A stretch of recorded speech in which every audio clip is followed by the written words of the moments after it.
안녕하세요. DJ 선아입니다. 오늘의 사연 시작해 보겠습니다.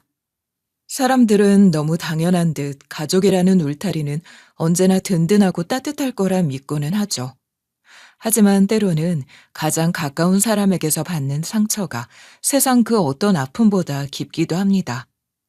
설마 그럴 리가 싶은 마음으로 눈 감아주고 모른 척하고 그래도 가족이니까 하며 넘겼던 일들이 결국은 되돌릴 수 없는 배신이 되어 돌아오기도 하죠. 여러분은 가족이라는 이름 아래 어떤 경계를 허물고 살아오셨나요? 저는 그게 얼마나 위험할 수 있는지를 직접 경험했던 저희 가족의 이야기를 해보려 합니다. 지금부터 들려드릴게요. 저는 충청도 토박이에요. 부모님도 마찬가지로 충청도에서 평생을 살아오신 분들이고요. 그래서 그런지 두 분 다 성격이 참 느긋하셨어요. 언니랑 제가 뭔가 실수하거나 잘못해도 막 큰 소리 치는 법은 없고 꼭 은근하게 돌려서 한 방 먹이는 식으로 말씀하시는 게 특징이셨죠. 느릿느릿하면서도 본인 하실 말씀은 다 하시고 듣고 나면 괜히 찔리는 그런 말씀을 툭 던지시곤 했죠. 아, 내비둬. 지가 어련히 알아서 잘하겠지. 뭐 괜한 말을 해봤자 내 속만 상하지. 아, 그려. 지가 다 컸는데. 그냥 해보면 알겠지 뭐. 듣고 있으면 화가 나는 건 아닌데 뭔가 머리끝이 간질간질해지는 기분이에요. 괜히 마음에 찔리고 괜히 반성하게 되고 어쩔 땐 대놓고 혼나고 싶을 정도로 답답했던 적도 있어요. 저희 아빠는 도배장판 기술자셨어요. 시멘트 냄새랑 본드 냄새가 늘 옷에 배어 있었고 자주 무릎이 까져 계셨죠. 엄마는 식당에서 주방 일을 하셨어요. 손가락 마디마다 굳은 살이 박혀 있었고요. 그런 두 분이 번 돈으로 저희 자매를 대학까지 보내주셨어요. 지금 생각하면 참 그 자체로 너무나 정직하게 번 돈이었고 너무 감사한 삶이었죠. 말로는 다 표현 못할 정도로요. 저는 그다지 공부를 잘하는 편은 아니었어요. 시험 때마다 벼락치기 하고 과제도 늘 마감 임박해서야 겨우겨우 해내고 그랬죠. 뭔가 특별히 잘하는 재능도 없었고요. 그런데 어릴 때부터 주변 사람들이 절 보면 꼭 하는 말이 있었어요. 희경이는 사람 얘기를 참 잘 들어줘 하는 거였죠. 친구들 고민 들어주고 언니가 속상한 일 있으면 밤새 얘기 들어주고 이모가 답답하다고 하면 같이 밥 먹으며 얘기 들어주고 저는 그게 그냥 당연한 일인 줄 알았어요. 근데 다들 넌 그게 재능이야. 사람 마음 헤아리는 거 아무나 못해. 이렇게 말해주시니까 그게 뭔가 대단한 건가 싶기도 하더라고요. 그래서 대학 때 복지학과로 전과를 했어요. 처음에는 딱히 적성도 몰랐고 그냥 대충 성적 맞춰서 들어간 학과였는데 상담사라는 직업이 점점 마음에 들어오기 시작한 거예요. 그래서 복지학과로 전과했고 거기서부터 제 진짜 길을 찾게 된 거죠. 졸업 후에는 지역 이주민센터에서 일하게 됐어요. 저희가 비교적 촌동네라 공장도 많고 연령대도 좀 있어서 그런지 국제 결혼한 여성분들이 많았거든요. 그런데 그분들 이야기를 들으면 마음이 참 복잡해져요. 말도 안 통하고 문화도 다르고 팔리다시피 온 시집인데 친정은 멀고 시가에선 터놓고 말도 못하고 그러다 보니 가정폭력 피해까지 겹치는 경우도 정말 많았어요. 이런 일을 그동안 대체 몇 년이나 겪고 계셨던 거예요. 병원은 가보셨어요? 무섭고 말도 못하고 어디 가야 하는지도 몰라요. 나 한국 잘 몰라요. 걱정 마세요. 제가 같이 갈게요. 병원도 쉼터도 통역도 다 도와드릴 수 있어요. 처음에는 이런 일이 너무 무겁고 힘들었어요. 하루에도 몇 번씩 울컥하고 집에 와서도 마음이 가라앉지 않았죠. 감정이입이 너무 되다 보니 심적으로도 힘이 들고 가끔씩 이주 여성들의 탈출이나 이혼을 돕고 나면 남편이나 시가 쪽 가족들이 찾아와 난동을 피우고 욕을 뱉고 가는 경우도 덜어 있어 지칠 때도 있었죠. 그런데 어느 날 한 분이 그러시더라고요. 고마워요. 선생님 아니었으면 저는 지금도 그냥 참고만 있었을 거예요. 선생님은 제 은인이세요. 라고요. 그 말을 들은 날, 이 일이 진짜 내 일이구나. 나 의미 있는 일 하고 있는 거 맞구나 싶었죠. 그렇게 열심히 살던 어느 날, 고등학교 동창 결혼식에 갔다가 지금의 남편을 만났어요. 사실 전 남편을 잘 몰랐어요. 같은 반이었던 적도 있다는데 고등학교 땐 서로 말 한마디 안 하고 졸업했거든요. 그런데 그 자리에서 만난 남편은 왠지 모르게 얘기가 잘 통했어요. 그리고 남편은 저를 잘 기억하고 있더라고요. 너 체육 시간에 맨날 구령 틀리던 거 기억나? 준비 땅 하면 혼자 먼저 뛰고 그랬잖아. 야, 진짜 넌 뭐 그런 걸 기억해? 아, 그때 진짜 민망했는데. 근데 다들 웃고 좋아했잖아. 은근 분위기 메이커였다니까? 그 뒤로 따로 몇 번 더 만나게 됐고, 1년쯤 교제하다가 결혼했어요. 결혼을 하고 보니 시간은 생각보다 넉넉한 집이더라고요. 시부는 생전에 꽤 큰 유통회사를 운영하셨고, 지금은 시숙 둘이서 공동 대표로 회사를 이어가고 있었어요. 그런데 그런 집안인데도 남편은 따로 나와서 친한 선배와 함께 작은 유통회사를 막 창업해 운영하고 있었어요. 전 그게 좀 궁금해서 물어봤죠. 당신은 왜 형들이랑 같이 안 하고 새로 시작한 거야? 글쎄, 거긴 이미 자리가 잡혀 있어서 재미가 없더라고. 난 이렇게 직접 부딪혀보는 게 더 재밌어. 선배랑 마음이 잘 맞아서 같이 시작해본 거야. 그 말을 듣고 좀 놀랐어요. 안정된 자리를 놔두고 새로 시작한다는 게 쉬운 일은 아니잖아요. 그런데 저희 남편은 그런 사람이었어요. 도전적인 성향, 자기 일에 책임감을 갖고 움직이는 스타일. 그런 모습이 멋져 보였고 또 믿음이 갔던 것 같아요. 저랑은 좀 다른 스타일이라 끌리기도 했고요. 아무래도 같은 업종이다 보니 초반엔 시숙들이 좀 못마땅해하는 눈치도 있긴 했지만 시간이 지나고 남편이 하나씩 성과를 내니까 진심으로 응원해 주시더라고요. 시숙들이 남편을 예뻐하긴 했어요. 워낙 나이 차이가 많이 나는 막내고 성격도 밝고 성실하니까요. 그래서인지 남편이 회사 자리 잡는 데도 도움을 주셨어요. 팔로도 몇 군데 연결해 주시고 거래처도 추천해 주시고요. 같은 유통이긴 해도 품목이 겹치지 않아서 경쟁 구도는 아니었고 오히려 서로 보완이 되는 구조였어요. 그러다 보니 남편 회사도 빠르게 성장했고 특히 어떤 계약처 하나가 갑자기 커지면서 남편 회사도 같이 커졌죠. 그렇게 3년 차쯤 되니 남편 회사는 어느 정도 자리를 잡았고 마침 저희 딸도 태어나고 삶이 조금씩 여유로워졌어요. 물론 여전히 바쁘긴 했지만요. 그러던 어느 날이었습니다. 저희 친정 쪽에 일이 생긴 거예요. 저희 형부가 본인 친형 보증을 잘못 써는 바람에 억대의 빚을 떠안게 된 거였죠. 형제니까 차마 끝까지 모른 척을 못하고 믿고 도장을 찍었는데 그 친형이 연락도 없이 사라진 거죠. 언니네 집은 순식간에 위기 상황이 됐고 언니는 애 둘 데리고 친정으로 들어왔어요. 언니는 매일 울고 엄마는 어깨만 들썩이고 아빠는 말없이 담배만 피우고 계셨어요. 저 역시 속이 타들어갔죠. 그때 저희 시모가 연락을 해오신 거예요. 너의 친정에 무슨 일 생겼다며? 왜 말을 안 했어? 처음에 내가 뭘 했냐? 무슨 일 생기면 숨기지 말고 터놓으라고 했잖아. 아, 실은 말씀드리기 죄송해서요. 너무 큰일이라. 됐고, 계좌 불러. 필요한 돈 전부는 아니어도 내가 좀 보탤 테니까. 그걸로 당장 급한 불부터 끄고 와. 그 말에 얼마나 눈물이 났는지 몰라요. 시모는 5천만 원이나 되는 큰 돈을 턱하니 내놓으셨죠. 엄마도 그 얘기 듣고 바로 전화를 드렸어요. 언니는 직접 시모를 찾아뵙고 인사드렸죠. 고개를 몇 번이나 숙이면서요. 그런데 시모는 그런 언니에게도 퉁명스럽게 한마디만 툭 던지셨어요. 제가 정말 면목이 없습니다. 동생 시어머님께 이렇게 신세를 지다니요. 정말 죄송하고 감사합니다. 됐어요. 그깟 돈이 뭐 대수라고. 식구가 어려운데 당연히 도와야죠. 뭐 인사하러 올 일도 아닌데. 왜 요즘 말로 츤데레라고들 하죠. 겉으론 무뚝뚝하고 퉁명하고 정없어 보이지만 사실은 정말 속도 깊고 마음도 따뜻한 저희 시모가 딱 그런 타입이셨어요. 그리고 저는 그날 이후로 시모에게 더 잘하기로 마음먹었어요.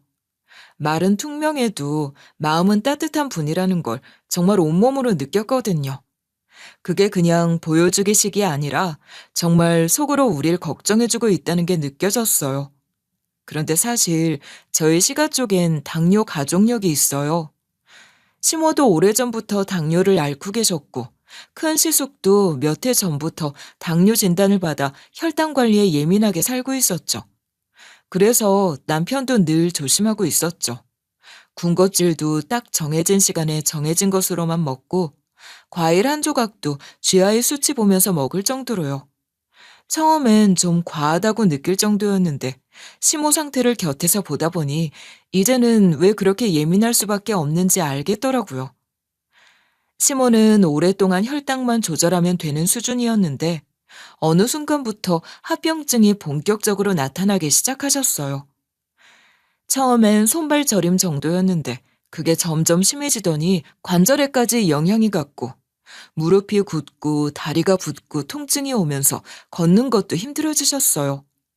그러더니 결국은 보행 보조기 없이는 제대로 움직이기도 힘든 상태가 되어버렸죠. 병원을 수시로 들락날락했고 집 밖을 나설 때는 혼자 움직이기도 버거운 수준이었어요. 그런 상태가 되자 잠깐 혼자 두는 것도 불안해서 가족들끼리 회의를 열게 됐어요.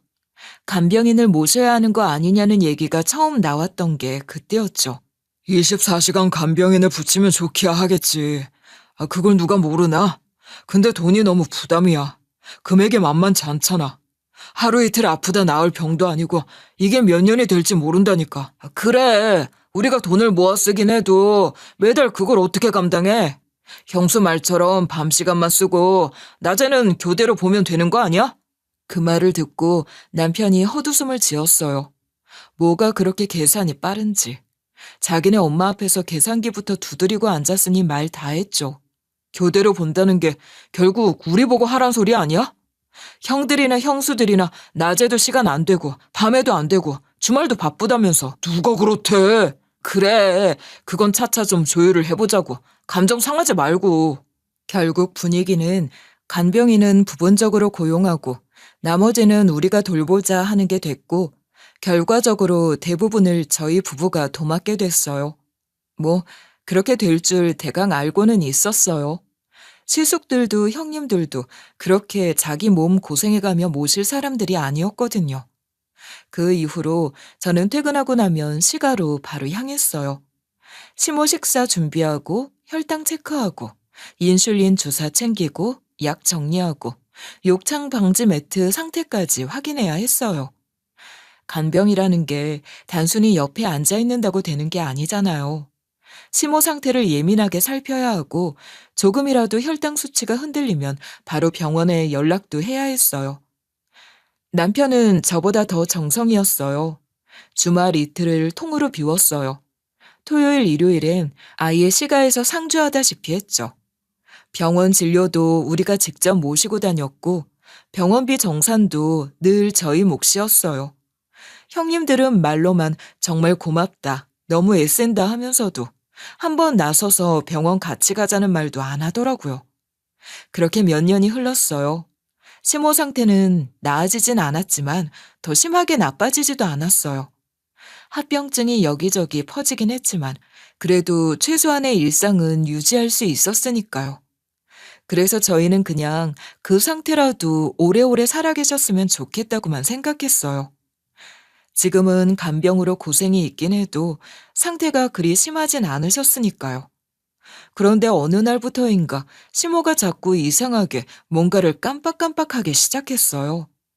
가스불을 켜놓고는 까먹고 물을 끓여놓고는 중탕하는 걸 잊고 같은 질문을 몇 분 간격으로 반복하시고 처음엔 대수롭지 않게 뭐 나이 드시면 그럴 수도 있지 했는데 점점 건망증의 빈도도 짧아지고 내용도 더 심각해졌어요. 어머님, 또 가스불 켜놓으시고 잊으셨어요. 방금도 된장국 다 쫄아붙을 뻔했어요. 내가 언제? 난 안 켰어. 너희가 한 거 아니야? 아니에요. 어머님이 분명히 아까 주방에서 국 끓이신다고 하셨잖아요. 난 안 그랬다니까. 너희가 깜빡해놓고 왜 자꾸 내 탓을 하니? 어머님, 어제도 이랬잖아요. 보일러 틀어놓고 밤새 안 끄셔서 방이 너무 뜨거웠고요. 그건 네가 늦게 들어와서 그런 거겠지. 난 그런 거 안 해. 나 정신 멀쩡해. 요즘 계속 그러세요. 같은 말 반복하시고. 약 드신 것도 자꾸 물어보시고요. 아이고 참, 내가 자꾸 별말을 다 듣네. 나 아무 이상 없다. 어디서 자꾸 내 탓이야? 그때부터 걱정이 커졌어요. 혹시나 싶은 마음이 들더라고요.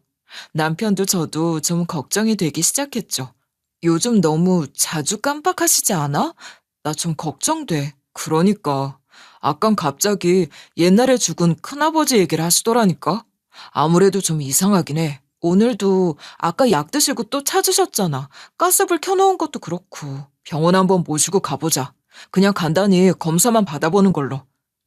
괜히 넘기지 말고 정확히 알고 있는 게 나을 것 같아.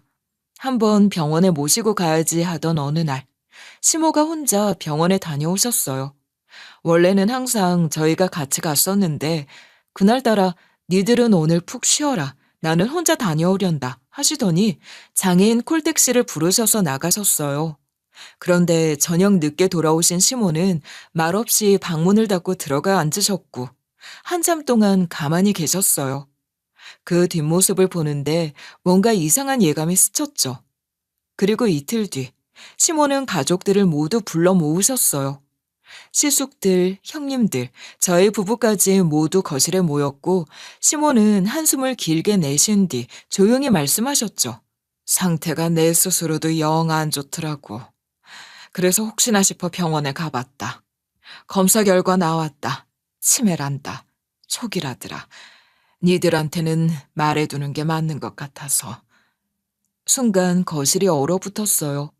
시숙들은 입을 틀어막고 서로 눈치만 봤고, 형님들은 어머나 이제 어쩌면 좋아 하며 웅성거렸어요. 누가 먼저 나서서 말하는 사람 하나 없었어요. 분위기가 이상하게 흘렀죠. 촉이라고는 하지만 이거 현실적으로 간병이 더 어려워지겠는데? 요양원 같은 데를 미리 알아보는 게 좋지 않겠냐? 그치. 보통 병도 아니고 치매인데. 솔직히 이 상태로는 계속 집에서 돌보기도 너무 힘들잖아. 그 말을 듣고 저는 정말 가슴이 철렁했어요. 겨우 진단을 받은 시점인데 벌써부터 요양원을 얘기한다고? 결국 제가 입을 열었어요. 초기인데 벌써 요양원 얘기부터 하시는 건 아니죠. 저희 부부가 모실게요. 제가 직장 잠깐 휴직하고 어머님 곁에 있겠습니다. 그 말에 시몬은 놀란 얼굴로 절 바라보셨고, 남편도 제 손을 꼭 잡았어요. 그렇게 말해줘서 고마워, 여보. 그렇게 저희는 다시 이번엔 더 큰 마음을 내어 시모 곁을 지키게 됐어요. 그런데 왜 그럴까요? 악재는 꼭 한꺼번에 오는 거 있죠. 시모가 치매 진단받고 나서 가족이 전부 그 일로 정신없는 상태였는데, 채 한 달도 지나지 않아 남편 회사에서 문제가 터졌어요. 남편과 함께 회사를 창업했던 동업자가 갑자기 회사를 나가겠다고 선언한 거예요. 그동안 이익 배분 문제로 둘이서 언성이 높아지는 걸 몇 번 보긴 했지만, 그래도 진짜 등을 돌릴 거라고는 생각 못 했죠. 나 지금 정신이 하나도 없어. 창섭이 형이 갑자기 회사를 나가겠대. 뭐? 갑자기 왜? 무슨 일 있었어? 아니, 이익 배분 가지고 요즘 자꾸 불만이긴 했는데 갑자기 확 돌아섰어. 지분도 정리하겠다고 하고. 말도 안 돼. 갑자기 왜? 나도 몰라. 전화도 안 받아. 변호사랑 이야기하겠대. 이 타이밍에 왜 이런 일이 겹치지? 가뜩이나 어머님 일도 정신없는데. 나도 모르겠다. 진짜 한꺼번에 다 터지니까 숨이 턱 막힌다. 그날 이후 동업자는 연락을 피했고 결국 사무실에 나오지도 않았어요. 뭔가 이상하다는 생각이 들 무렵 더 큰 문제가 시작됐어요. 내부 자료와 사업 정보가 유출이 된 정황이 발견됐고, 그게 하필이면 경쟁사 쪽으로 흘러들어간 듯한 흔적들이 포착됐죠. 심지어 얼마 뒤 주력 거래처 중 하나였던 회사가 계약을 일방적으로 파기했다는 통보까지 보냈어요. 이건 그 자식 짓이야. 틀림없어. 제품 샘플이니 기획안이니 다 자기가 들고 있었는데 그게 저쪽으로 간 거라고밖에 설명이 안 돼. 그때까지만 해도 저는 그래도 수습은 가능하겠지 싶었어요. 사업이란 게 늘 위기란 게 있기 마련이고 남편도 워낙 위기관리 능력은 있는 사람이니까요. 그런데 그건 시작일 뿐이었어요.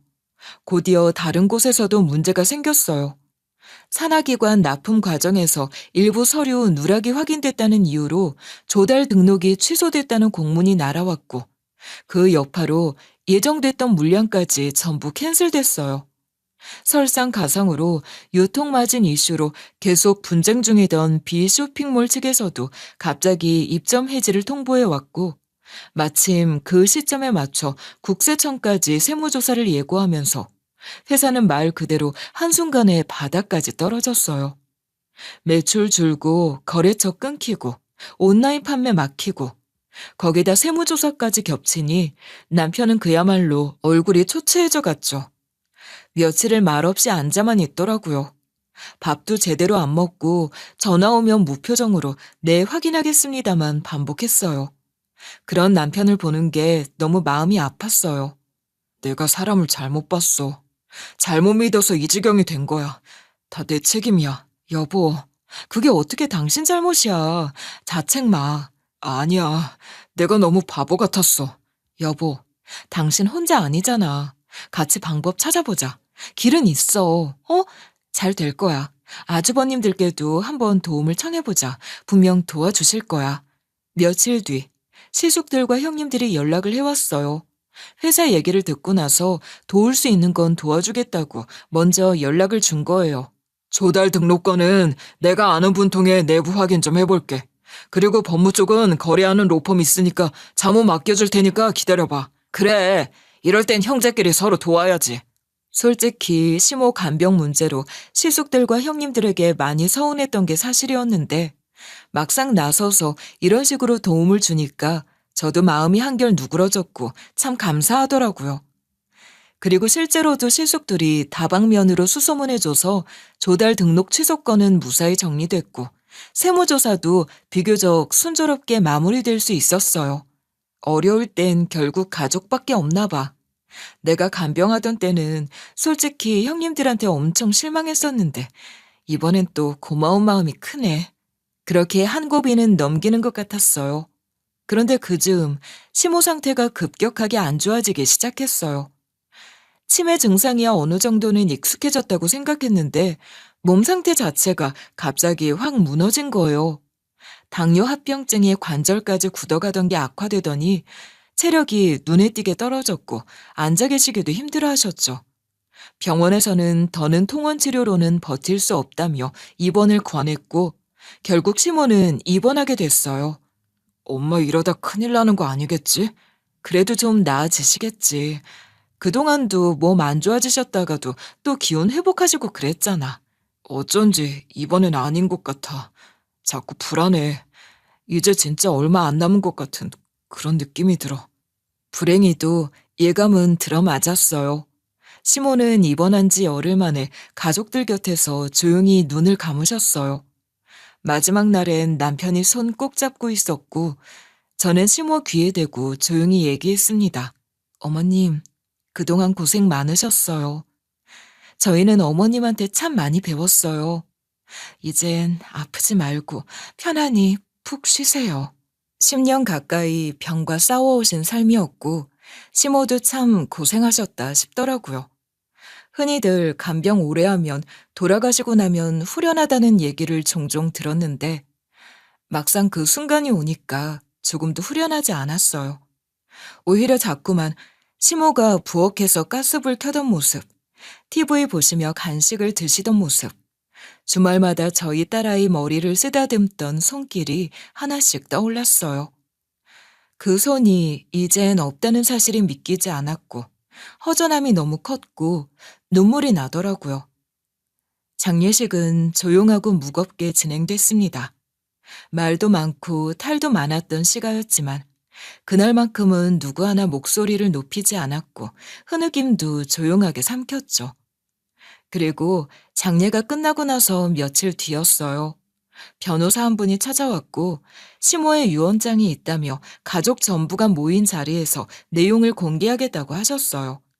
시숙들과 형님들 그리고 저희 부부까지 다 모인 거실에선 긴장감이 팽팽했어요. 변호사는 유언장을 펼쳐들고 읽기 시작했습니다. 큰아들 부부에게는 3억, 작은아들 부부에게도 3억, 막내 아들 부부에게는 내 금고 열쇠 하나를 남긴다. 순간 정적이 흘렀어요. 큰형님이 먼저 입을 열었죠. 아니, 변호사님, 그럼 막내 부부한테는 아무 돈도 안 가고 진짜 그 열쇠 하나뿐이라는 거예요? 네.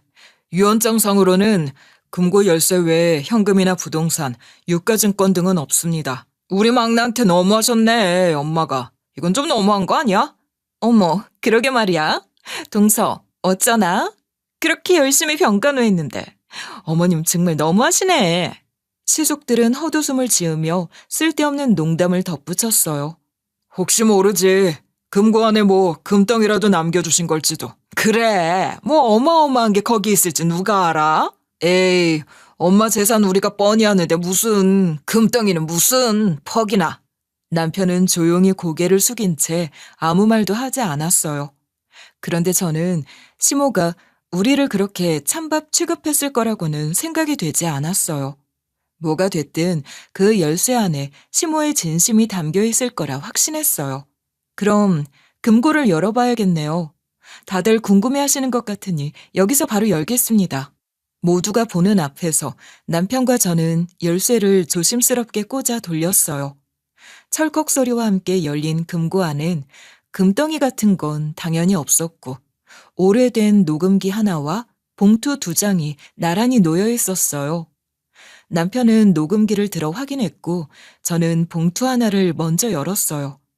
그 안엔 편지가 있었고 제일 처음엔 이렇게 적혀 있었어요. 먼저 이 녹음을 들어보아라. 남편이 손을 떨며 녹음기를 켰고 삐익 소리와 함께 녹음이 재생되기 시작했어요. 그런데 들려오는 목소리는 믿기지 않게도 시숙 1과 시숙 2의 것이었어요. 야, 대환이 놈 동업자 말이야. 너 뭘 것 같냐?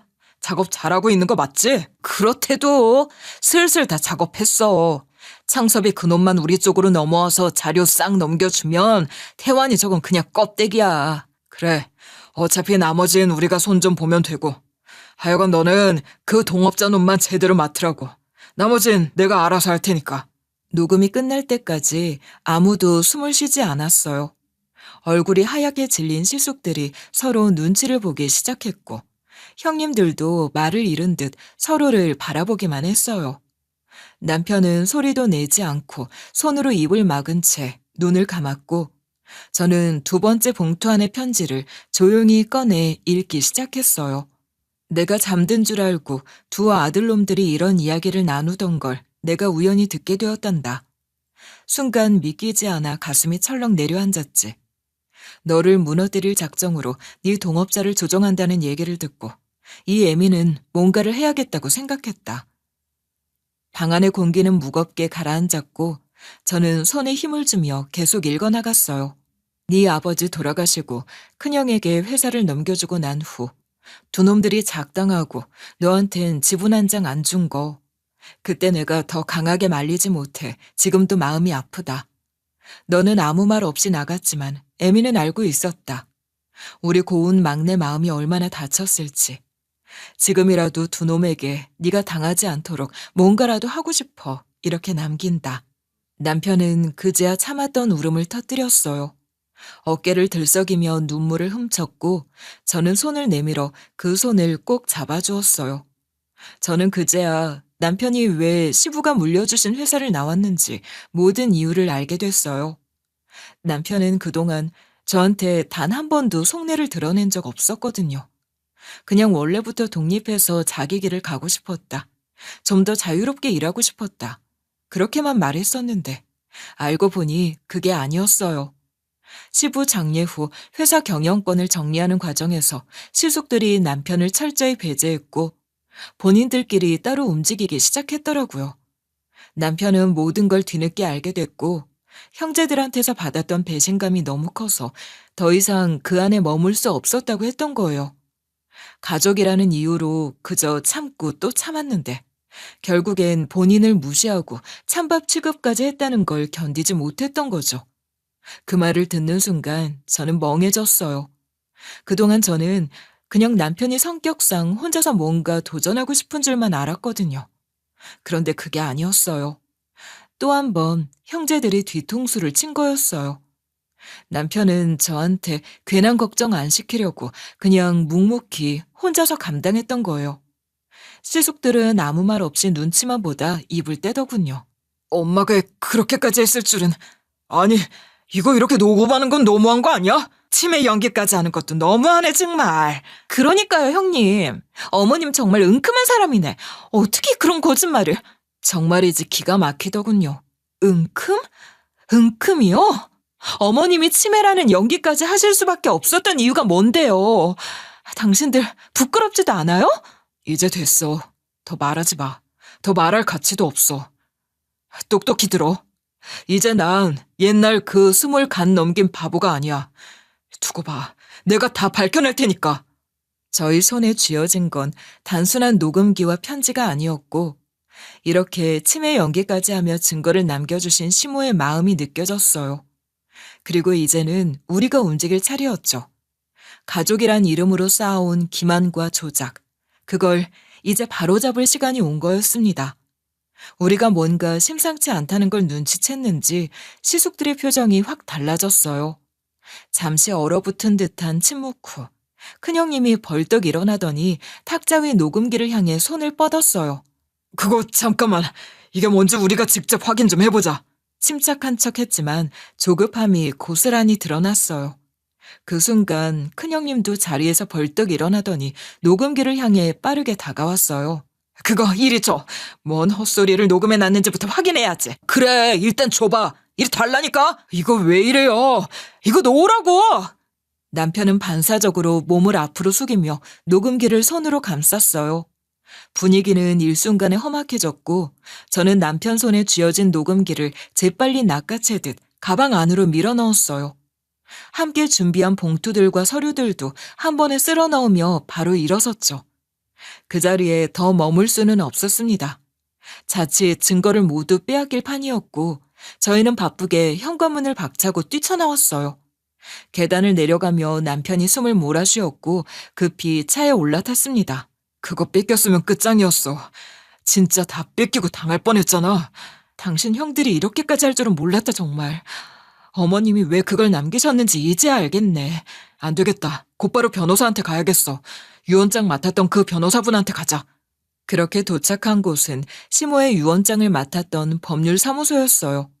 변호사는 바쁜 일정 중에도 저희를 곧바로 응대해줬고 저희는 봉투와 녹음기, 시모가 남긴 자필 편지들을 꺼내 건넸어요. 변호사는 유언장과 대조하며 내용들을 하나씩 정리해 나갔고 그 자리에서 조용히 머리를 끄덕이며 말했어요. 단순한 가족 간 다툼으로 보기엔 무리가 있어 보입니다. 이건 명백히 회사 지분과 경영권을 둘러싼 공모 혹은 그 이상의 조직적 개입으로 확장될 수 있습니다. 변호사는 자료 중 시모의 메모를 하나하나 꼼꼼히 살펴보았고 날짜별로 정리된 손글씨 메모엔 시숙들이 남편의 동업자에게 접근했던 정황, 회사의 내부 정보를 특정 시기에 빼돌렸던 기록, 그리고 외부 협력업체와의 수상한 계약 내용까지 나와 있었어요. 시모가 직접 작성한 이 메모들은 진위 여부를 따져야겠지만 적어도 조사로 이끌기엔 충분하다고 판단했어요. 가장 먼저 확인에 들어간 건 남편의 옛 동업자였어요. 일단 그 동업자부터 만나 자초지종을 들어봐야 했죠. 연락이 닿기까지 며칠이 걸렸고 어렵게 약속을 잡아 만난 자리에서 동업자는 손을 덜덜 떨고 있었어요. 미안하다 태원아. 내가 너한텐 정말 면목이 없다. 그런데 나도 사정이 있었어. 나한테도 그럴 수밖에 없는 사정이 있었다고. 어쩔 수가 없었다니 그게 무슨 말이야? 형들 꼬임에 넘어간 건 명백한 사실이잖아. 우린 30년이 넘은 사이야. 어떻게 그런 유혹에 그렇게 쉽게 넘어갈 수가 있어?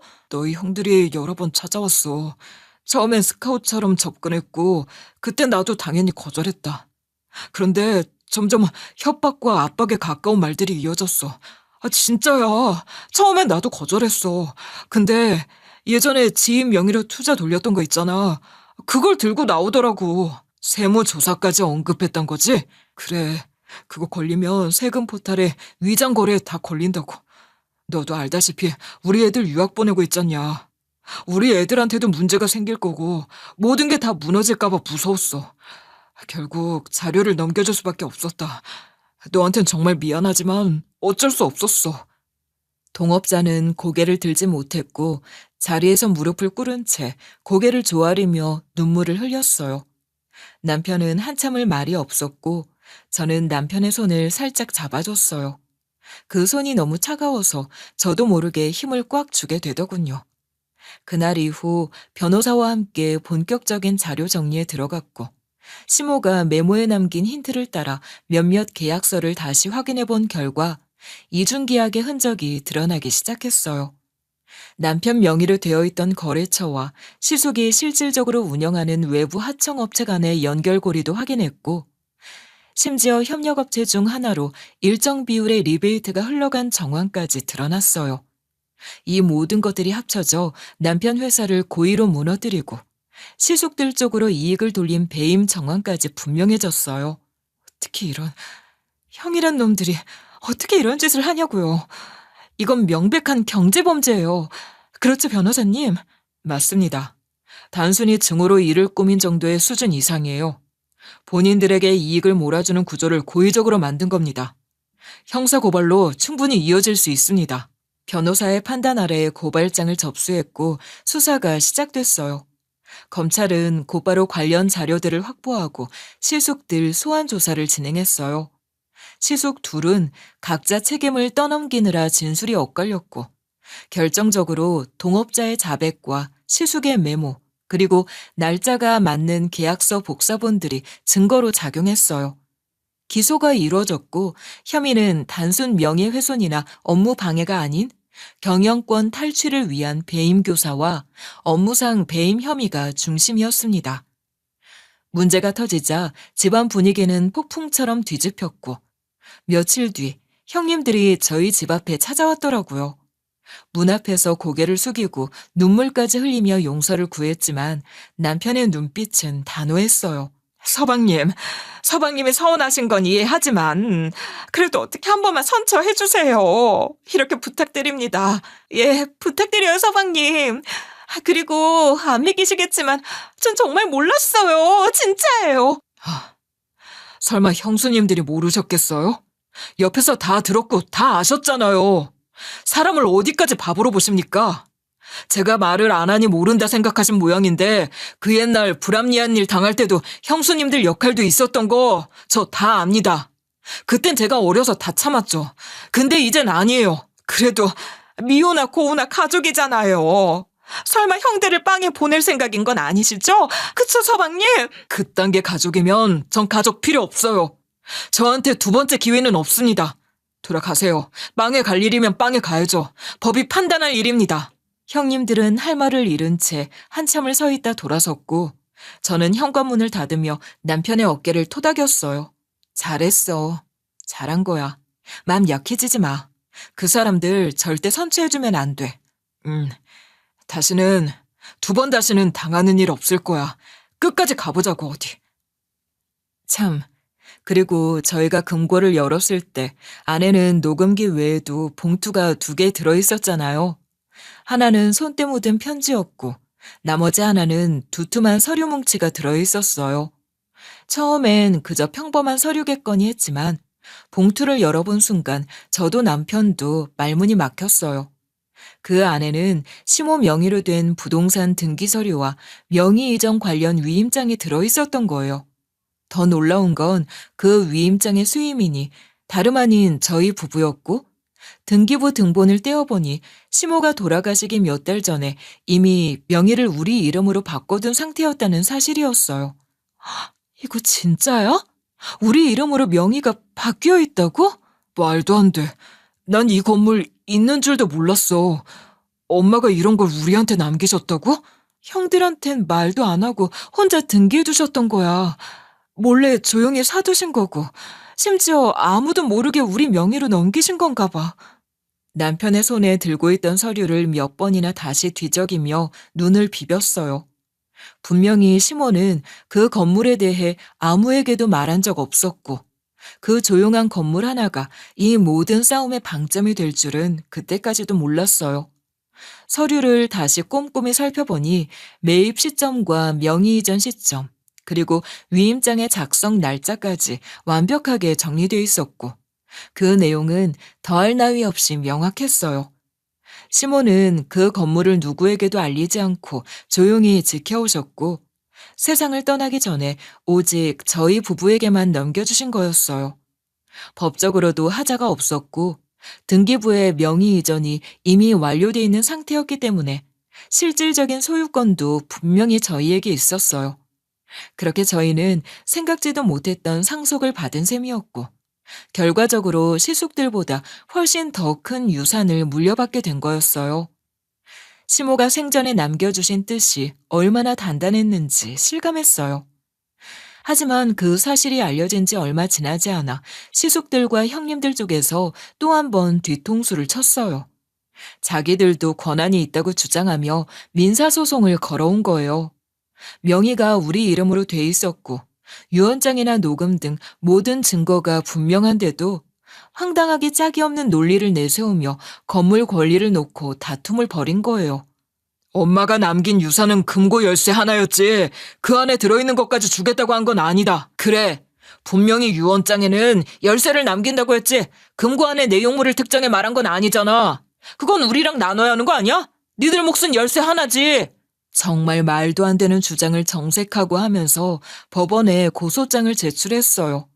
저희는 그날도 변호사 사무실에 다시 찾아가 긴 한숨을 쉬며 앉았어요.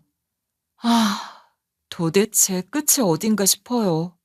이제는 엄마가 남긴 건물까지 물고 늘어진다고요? 처음엔 회사를 가져가더니 이젠 유산까지 전부 손에 넣고 싶다는 거예요. 어떻게 사람이 저렇게까지 하냐고요. 우리가 끝까지 안 당하고 버티는 게 보기 싫은 거예요. 지금이라도 포기하라고 겁주는 거죠. 이 싸움 질 줄 알고 벌이는 시도예요. 저희는 바로 대응에 나섰고 변호사도 빠르게 자료를 정리했어요. 건물 명의가 이미 저희 이름으로 돼 있다는 것, 위임장이 유효하게 작성됐고 시모의 친필 서명이 담긴 편지가 있다는 점, 그리고 그 편지에 명확히 이 건물은 둘이 잘 살라고 너희에게 넘기는 거다라는 문구가 적혀 있었다는 점까지. 모든 게 저희 손을 들어줄 증거였어요. 게다가 시숙들 쪽은 이미 각자 3억 원씩 상속을 받았고 동시에 형사처벌 위기에 놓여 있었잖아요. 아무리 소송을 걸어도 명분도 논리도 없었어요. 판사도 이 상황을 다 파악한 듯 첫 공판부터 날카로운 질문들을 던졌고 결국 몇 차례 공판을 거친 끝에 재판부는 명확한 판단을 내렸어요. 해당 부동산은 피고 부부 명의로 정당하게 이전되었고 원고 측의 주장에는 신빙성 있는 근거가 부족하다. 상속 관련 정황, 유언장, 편지, 녹음 기록 등을 종합해 볼 때 피고 부부의 소유권이 확실하다 판단된다. 그 말을 들은 순간 남편은 고개를 푹 숙였고 저는 조용히 그의 손을 잡았어요. 시숙들이 어떻게 나와도 이젠 두렵지 않았어요. 시모가 남긴 뜻이 퇴색되지 않게 저희가 끝까지 지켜낸 거였어요. 이젠 진짜 어머님 뜻을 지켜낸 것 같아. 그치? 난 그게 제일 걱정됐어. 엄마가 그렇게까지 하셨는데 그 뜻을 못 지켜드릴까 봐. 형들한테 또 뺏길까 봐. 이젠 마음 놔도 돼. 해냈어. 당신이 지켜낸 거야. 남편은 한참을 말없이 앉아있다가 조용히 일어나 창밖을 봤어요. 그 뒤돌아선 어깨 너머로 느껴지던 결심이 분명했어요. 이제는 더는 물러설 일도 없었고 지킬 건 제대로 지킬 수 있는 힘이 생긴 거였어요. 시모가 마지막까지 왜 그렇게 치밀하게 준비하셨는지, 왜 녹음기를 숨기고 편지를 써두셨는지 이제는 알 것 같았어요. 그날 밤 저희는 처음으로 마음 편히 그 건물 앞을 지나갔어요. 작고 평범한 외관에 담긴 그 뜻이 이제는 더 크게 느껴졌어요. 시모는 말없이 저희에게 가장 확실한 울타리를 남기고 떠나신 거였어요. 그리고 저희는 그 울타리를 지켜내기 위해 여기까지 온 거였고요. 결국 실속들은 형사재판에서 유죄를 선고받았습니다. 공모하여 사기, 업무방해, 명예훼손, 위계에 의한 업무방해 등 복합적인 혐의가 인정됐고, 큰형님은 징역 1년 6개월, 작은 형님은 1년형을 선고받았죠. 판결이 내려진 날, 방청석에 앉아있던 저희 부부는 서로 말없이 손만 꼭 잡고 있었어요. 끝난 줄 알았던 싸움이 정말로 끝났다는 실감이 그때서야 조금씩 들었습니다. 그날 이후 시가 쪽은 완전히 조용해졌어요. 사회적으로도 꽤 알려진 유통회사를 운영하던 사람들이라 저희 지역사회에서는 큰 파장이 일었고, 거래처들도 하나둘 손절을 하면서 사업체들은 순식간에 기울어졌다고 들었어요. 몇몇은 문을 닫았고 일부는 지분을 급히 처분했다는 말도 나왔어요. 뉴스에는 나오지 않았지만 업계에선 다들 아는 이야기였죠. 특히 큰형님은 사건 이후 정신적으로 무너져 병원에 입원하게 됐다는 이야기를 지인에게 전해 들었고, 작은 형님은 형수와 이혼한 뒤 고향으로 내려가 연락을 끊고 지낸다고 하더라고요. 어떻게 보면 그들 입장에선 자업자득이었지만 사람 하나하나가 파멸해가는 걸 지켜보는 일이 그리 통쾌하지만은 않았습니다. 그 무렵 저희는 시모가 남기고 간 그 작은 건물 1층을 조금씩 손보기 시작했어요. 낡은 벽지는 뜯어내고 습기 찬 바닥도 새로 깔고 상담이 이루어질 공간에는 따뜻한 조명을 달았어요. 제가 그간 해오던 이주 여성 상담 활동을 위한 전용 공간이 필요했었는데 마침 그 건물이 딱이었던 거예요. 그곳에 상담소를 열기로 한 거죠. 여기서 상담하면 오는 분들도 더 마음 열 수 있겠지? 그럼 분위기도 좋고 당신 얼굴만 봐도 다들 위로될걸? 시모가 물려주신 건물을 보며 이 공간이 단순한 부동산이 아니라 시모의 마음이 담긴 유산이라는 생각이 들었어요.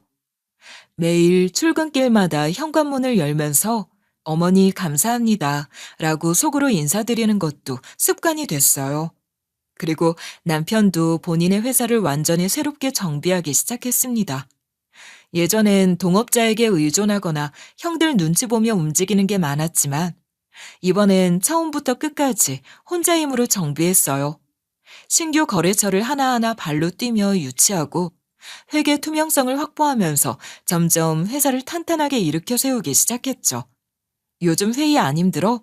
밤마다 자료 보느라 잠도 잘 못 자던데. 피곤하긴 한데 이상하게 기분은 좋아.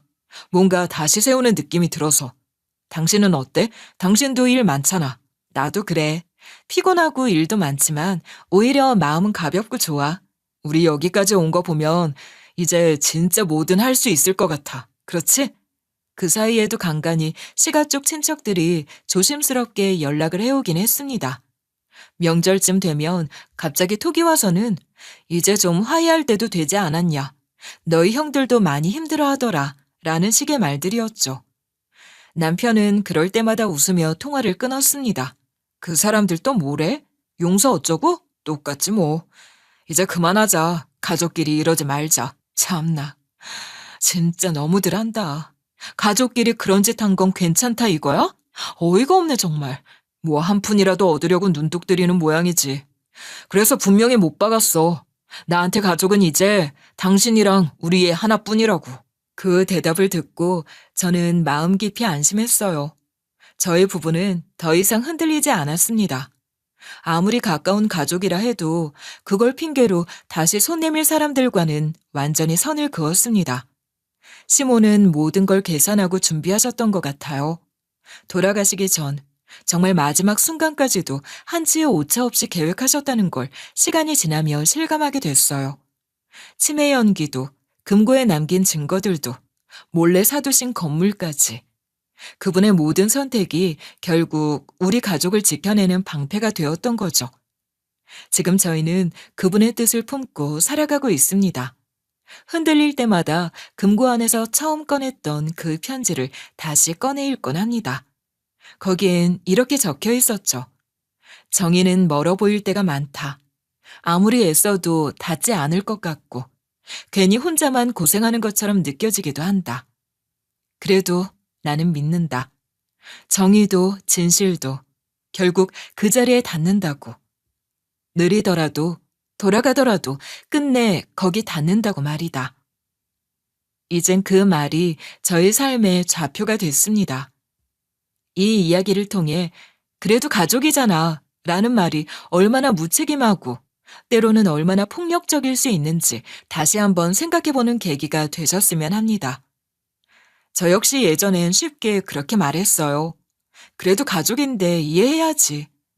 그렇게 스스로를 달래며 또 남에게도 그 말을 아무렇지 않게 건넸어요. 하지만 지금은 알아요. 그 말은 상처 입은 사람의 고통을 가볍게 덮고 지나가게 만들고 결국엔 잘못한 사람이 끝까지 반성 없이 살아가도록 도와주는 말일 수도 있다는 거요. 저는 이제 더는 그렇게 말하지 않기로 했습니다.